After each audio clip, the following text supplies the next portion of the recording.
Good morning to each one. Excuse me, I'm a short guy. It's been a number of years since I've been in the pulpit here. According to my notes, it would have been May of 2015 since I've spoken here. My first connection with the Salem church would have been in the fall of '68. And so I look across here, there's faces I recognized. We haven't been here that much the last few years, and so pardon me if I can't call all your names. But I had a cousin who was married to Martha's brother, and that was the first connection that I had here was through them. And at that time, we came into the church from this end of the church. And anyhow, it's a whole new generation here. Well, not all together, all new, but a lot of new faces. And may God bless you as you carry on from year to year, from leadership to leadership, as leadership changes. I am no longer active bishop at home either. Actually, I'm retired, and I end up now, since I'm retired, I almost end up preaching more away from home than I do at home. But I'm glad to be here, and I count it a privilege and an honor to be able to preach one more time. This morning, I want to go to the Old Testament in the book of Leviticus is where we're going to springboard from. I shared this message a few months ago, and at the end of the service, the bishop brother there, he said, I think I could count on one hand the amount of times I've preached out of the Old Testament. I'm like, whoa, that's not my experience at all. So there's a saying that says, regarding the Old Testament, New Testament, so on, that the New Testament is in the Old Testament contained. In other words, what we read in the New Testament, the message there, it is in the Old Testament contained there. However, then, the Old Testament is in the New Testament explained. And so we need both. We live in a day and age in American Christianity where there is a real emphasis, a real push on grace. That we live in a day of grace. We live under the ministry of Jesus. And it's all about grace. It's all about faith. It's all about grace. And one of the real problems with that, then, is that they have neglected the message of the law out of the Old Testament. And we need both. Why do we need grace? Why do we need mercy? It's because of the law. And yet, if we were going to live just under the law, well, that gets kind of burdensome and kind of weary, and so we need grace. So we need both. And without both, we become very unbalanced. Now, I didn't ask the ministry here what they think. Gary, have you ever heard the term of a flat Bible? Yeah, but I can't think of what. Don't feel bad, most of them don't. Okay? Jerry, you know about a flat Bible or a flat theology? I'm like Gary. Okay? There are some people that really get bent out of shape when you talk about the Bible. Is it a flat Bible or what we call a flat theology, or is it not? The thing is this, that some will elevate the New Testament much greater than the Old Testament. And others say that the message of the Old and New Testament are all important, all equally important. And this of being all equally important and so on is called a flat theology or a flat Bible.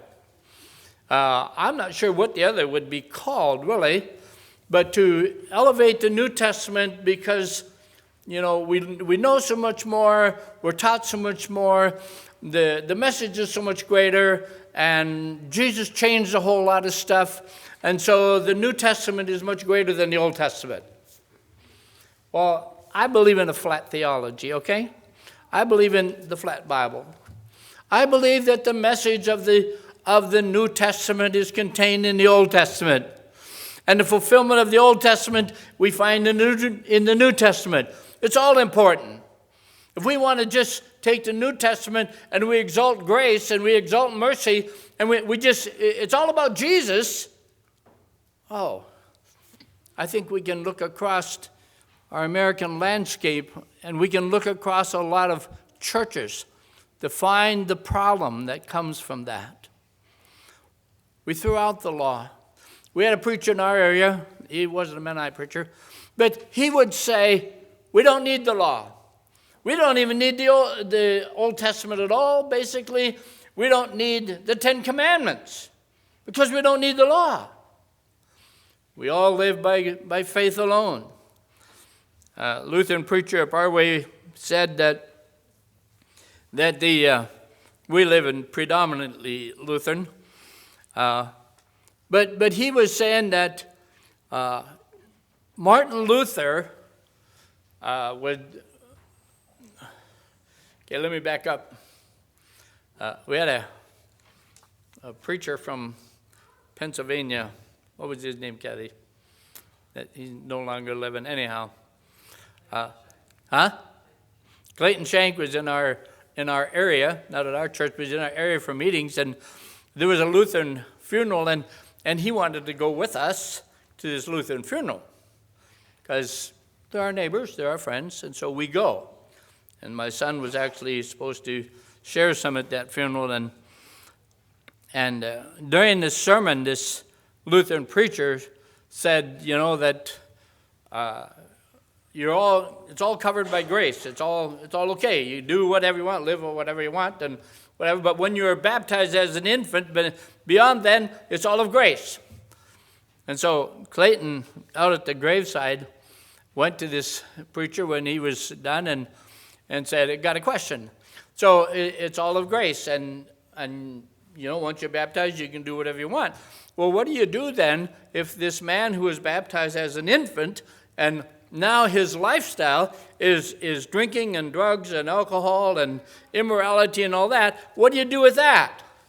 Oh, he says, there's no problem because grace covers it all. And he said, actually, Martin Luther said, go ahead and sin boldly. Really? Because, grace covers it all, so just sin boldly because what sin abounds, grace is much more abound, right? Well, so we tried to check it out. And it does seem that was Martin Luther's philosophy. Because where we sin, grace is abounding to cover it. And so grace abounds that much more, the more we sin.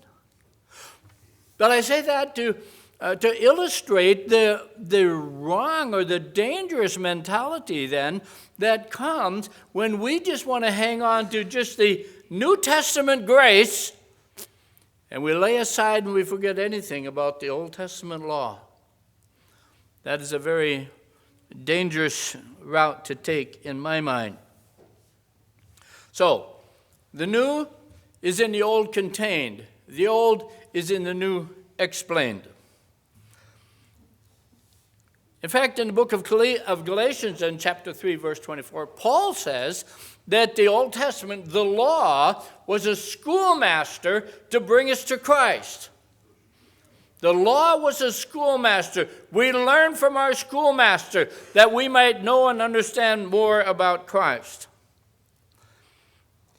I also, go with me to the book of Hebrews before we get started there in Leviticus. In the book of Hebrews chapter 6, and as we know, this has a lot to do with Old Testament and so on. Hebrews chapter 6, notice I'll start verse 17. I'm kind of breaking in here. He says, wherein God, willing more abundantly to show unto the heirs of promise the immutability, some big words here, okay? The immutability of his counsel, he confirmed it by an oath. So what he's saying is, God made a promise. God made an oath. And it was unchangeable. It's immutable, unchangeable. And so then God, he confirmed it by an oath. And he goes on then in verse 18 that by two immutable things. What were the two immutable things? One thing, he said it. The other thing, he wrote the contract, okay? These two things that, and I won't go in and explain all that, how that worked, but by these two things, in which it was impossible for God to lie, he's talking about now to the heirs of promise, to the children of Israel. It was impossible for God to lie. Then he says, because of all that, he says, we, now that's us, this is New Testament now, we might have a strong consolation, who have fled for refuge to lay hold upon the hope that is set before us. There are those who would like to change the promises that God made to the children of Israel and change that whole thinking, mindset, and so on. I tell you what, if you want to pull the promises away from Israel, you pull the promises out from under yourself as well. Because it is these promises that God made there, and when he proves his faithfulness, it is upon that we have hope. Because he was faithful there, we know he will be faithful to us. Which hope we have as an anchor of the soul, both sure and steadfast, which entereth into that within the veil, and so on. Now, as we know, God chose Abraham to be the father of the Jewish people, or to be a blessing to all the world. In Romans chapter 9, he lists some of those things that we all get from the Jewish people. And then, along the way, God gave to the Jewish people 7 feasts, which we read about in the Old Testament, and we read about them in the New Testament. But he gave them 7 specific feasts. And sometimes as you're reading in the New Testament, you read, and it was on the feast day. Really? Feast day. What feast day? Go back and study it out, and what feast day was happening when this here is being worked out in the life of Christ and the apostles. Very interesting as you connect those two things together. So these feasts, though, that we find in the Old Testament there, were feasts that point to the ministry of Christ. Jewish men then were required to come to Jerusalem 3 times a year. Well, they were supposed to be there for all 7 feasts. And they were arranged such that you could accomplish your attendance at these 7 feasts in 3 times that you went to Jerusalem. The first of these feasts was in the springtime, and March and April, and they're all covered in Leviticus then, chapter 23.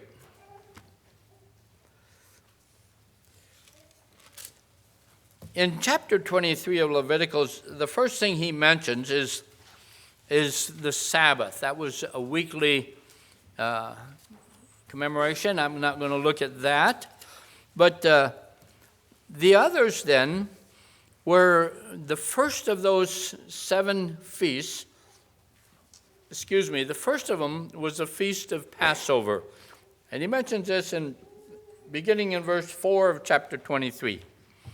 Now these are the feasts of the Lord, even holy convocations, which ye shall proclaim in their seasons. In the 14th day of the first month at even is the Lord's Passover.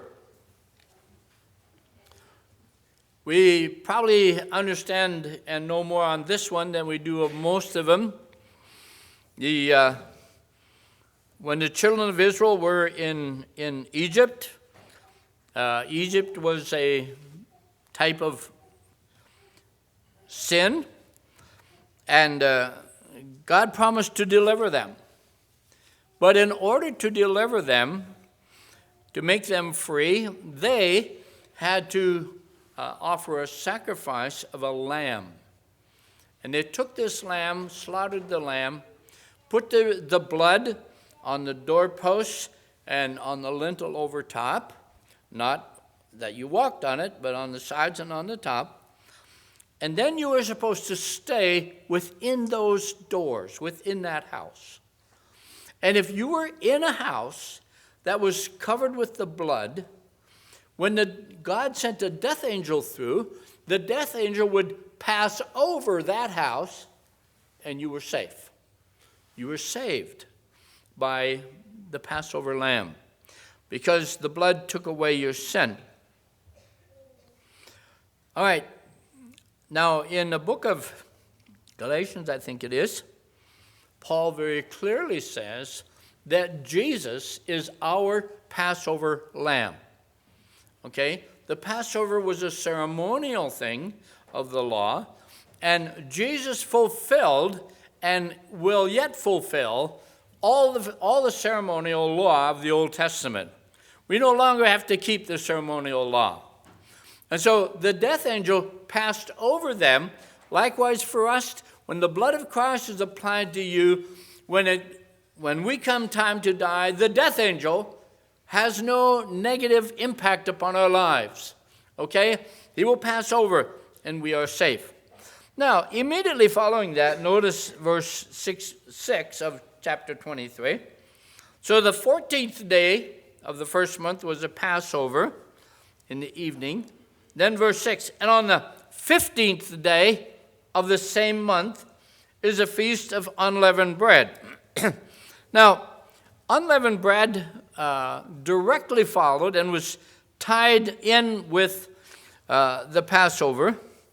Leaven is a type of sin. You say the Passover speaks of salvation. The unleavened bread then speaks of our sanctification. Salvation, sanctification has in cleaning up your life. And they were supposed to get rid of all leaven, which was a type of sin. Now, interesting, so you have the Passover this day, and the very next day is unleavened bread. And that speaks of, as I said, sanctification. There are those who teach within Christendom that you become a Christian today, and maybe, I don't know, maybe 6 months from now, you will have a second work of grace within your life, whereby you then are sanctified and you get rid of sin and you never sin anymore because now you are sanctified. That is not what the Bible teaches. The Bible teaches that the day that you confess your sin and ask Christ to take away your sin, and you're covered under this Passover lamb of Jesus Christ, immediately you must get rid of your sin and be the process of sanctification begins right then. It's not something that, I can do whatever I want, but, a few months from now I'll get things straightened out and then I'll start living a godly life. No.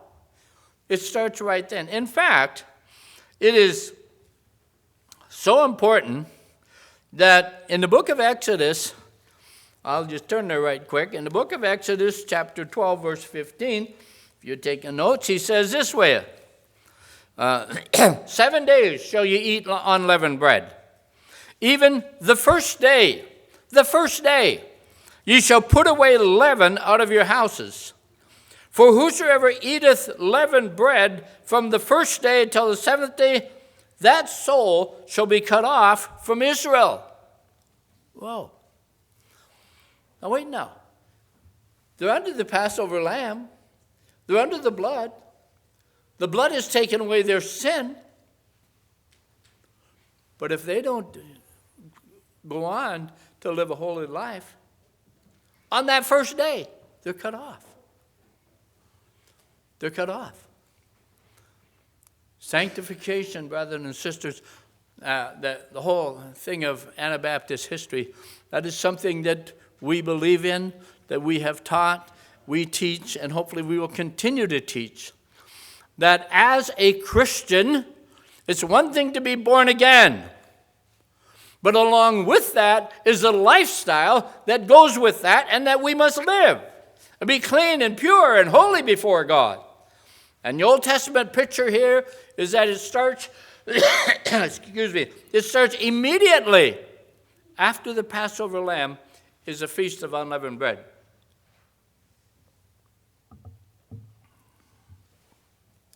Now, one thing to keep in mind on these feasts is that a one-day feast was an event that happened within their life.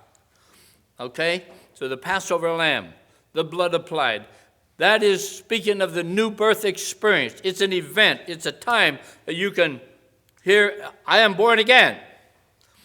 On the other hand, 7-day feasts speak of a lifestyle of living.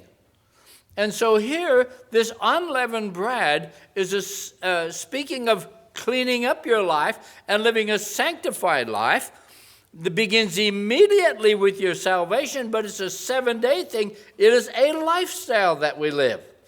Now, we'll run across the 7-day feast again as we come to the end. The next feast then was the Feast of First Fruits, and I haven't clearly figured this one all out yet, but there's two aspects of it as near as I can see. One is that Jesus is first fruits, and that he is the first who was resurrected from the dead, okay? And we all can look forward to that. Jesus was the first of resurrection. He is the first fruits. The other thing on the Feast of First Fruits, and that was 50 days after Passover, was the Feast of Pentecost. And it is the beginning of the church. It is the first fruits of the life and death of Jesus Christ. It coincides with the beginning of harvest, okay? It's in the springtime. It's harvest time. And so Pentecost was the beginning of the church. If I understand, Jewish culture would say it was on Pentecost that they were given the law on Mount Sinai. Okay? And here now we have the church established on Pentecost, and it is the beginning of harvest. The other feasts have not yet been fulfilled. What did Jesus say while he was here and just as he was getting ready to leave? He says, lift up your eyes and look on the fields, for they are white and ready to harvest. Remember, we're thinking now the beginning of the church, Pentecost, beginning of harvest. Look on the fields, and for they are white and ready to harvest. He says, I will make you fishers of men, speaking of spiritual harvest. He says, go ye into all the world and preach the gospel. And we want to start at Jerusalem and Judea and Samaria and unto the uttermost part of the earth. He says, let your light so shine before men, that they may see your good works and glorify your Father which is in heaven. He's talking about being involved in the harvest of reaching out to people, winning souls for Jesus. Oh, what joy in winning souls, you know. That's what we are called to. This is the time we are living in. We are living, ever since the beginning of the church, brethren and sisters, we are living in the time of harvest. Are you working on it? Are you involved in this? Are you reaching out to... I was just looking back at my notes when I was back here in 15. My subject was evangelism. But anyhow, are you reaching out in your community and to your neighbors and to friends? Are you winning souls for Jesus? We are living, ever since Pentecost on through till now, we are living in the days of harvest. God calls us to reach out to our neighbors. Now, so what is the next feast? After the harvest? In the fall, so through the summertime, and then we come in the fall, and the next feast on God's plan is a Feast of Trumpets. Now, Jesus has fulfilled all of the first three feasts, and now we come to a Feast of Trumpets. Brothers and sisters, as we as Christians are living today, as we consider prophetic plan of God, what is the next thing on the agenda that we are going to know that something's happening? It's the trumpet. We are waiting, we are listening for the trumpet. That was the next feast for the children of Israel. At the last trump, for the trumpet shall sound, and the dead shall be raised incorruptible. Then we which are alive and remain shall be caught up together with the Lord in the air, and so shall we ever be with the Lord. Brothers and sisters, we are listening for the trumpet. And when the trumpet sounds, I'm out of here. And I hope you are too. And in God's program, in all these feasts, the next feast that we're waiting on after the beginning of harvest is at the end of the harvest, there is a trumpet that sounds. And we can go home to be with the Lord. The children of Israel used trumpets as they were traveling through the wilderness. And there was a trumpet for this and a trumpet for that, and they understood all these things. And then there was trumpets to get ready. Trumpet for this and trumpet for that. But at the last trump, as the children of Israel were in the wilderness, at the last trump, that's the time to, all right, get going now, okay? We're all ready. We're lined up. Blow the trumpet, boom, and we're out of here. At the last trump. And we are living in the day of harvest. And the next thing in God's program is a trumpet. After the Feast of Trumpets, then, I should say this, the Feast of Trumpets is called also the Feast of Ingathering, or it was celebration of the harvest which began at Pentecost. The next feast after the Feast of Trumpet was the most solemn of all, and that was the Feast of Atonement. What do we read in Hebrews? It's appointed unto man once to die, and after that, the judgment.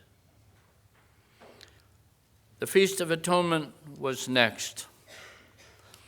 As I understand, as I read this, the high priest went into the Holy of Holies 3 times over this time of the atonement. He went in once with incense, and incense covered the ark. You see, that was the very presence of God. The Shekinah glory of God was there on the altar. And the high priest went in that this incense could somewhat veil, somewhat cover this awesome holiness of God. Then he went out and he came back in with some blood for himself. Read in Hebrews, Jesus doesn't have to do that. But the high priest had some blood for himself, and he'd bring this, blood of this animal. He'd bring it in, and he would sprinkle it on the altar. Then he went back out, and when he came in the third time, he brought in blood for the people. This was a very solemn time. And all the people are gathered out there and standing around. And they're wondering. You see, this atonement here, would they be accepted? Would all these sacrifices that they had sacrificed throughout the year and at this time of Feast of Atonement, would God accept them? You know, there's a song, contemporary song that's sung. You know, I can only imagine what it's going to be like when I get there, you know. Some people are going to shout and holler, and some people are going to dance around, and some people are going to, and what about? I think at that time, when you and I stand before God Almighty, it's going to be a very solemn time. A time of worship, that's true. A time of rejoicing, yes. But it's a time of worship before the Lord. And the children of Israel, they were outside the temple there and outside the tabernacle. And the holy priest, or the high priest, went in. And when he came back out, and he raised his hands, and the people knew that they were accepted in the presence of God. For one more year, God accepted them because of the blood of the atonement. And then there was rejoicing.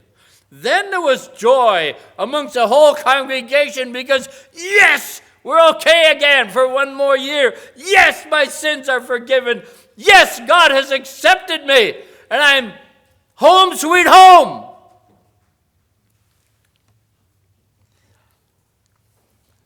There was one more feast after this yet, and that was the Feast of Tabernacles. So as they gathered there in Jerusalem at this time of atonement, the last feast was the Feast of Tabernacles.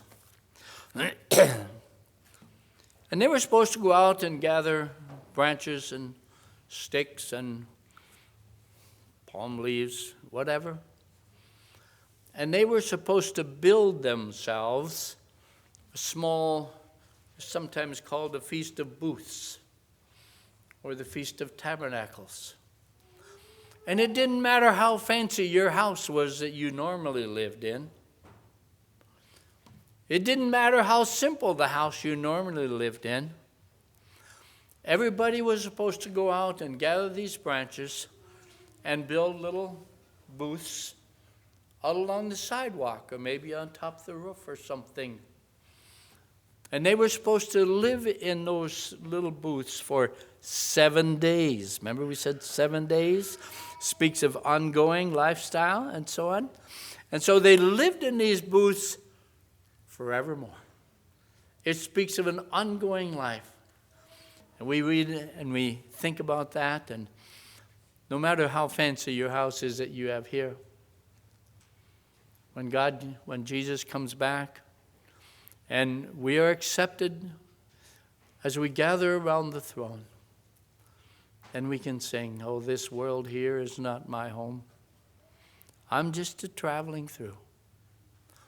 My treasures are laid up somewhere beyond the blue. The angels beckon me from heaven's open door, and I don't feel at home in this world anymore." I find it very beautiful, the feast and the messages we get there. It's interesting that the tabernacle, the Feast of Tabernacle, it ends, excuse me, after 7 days.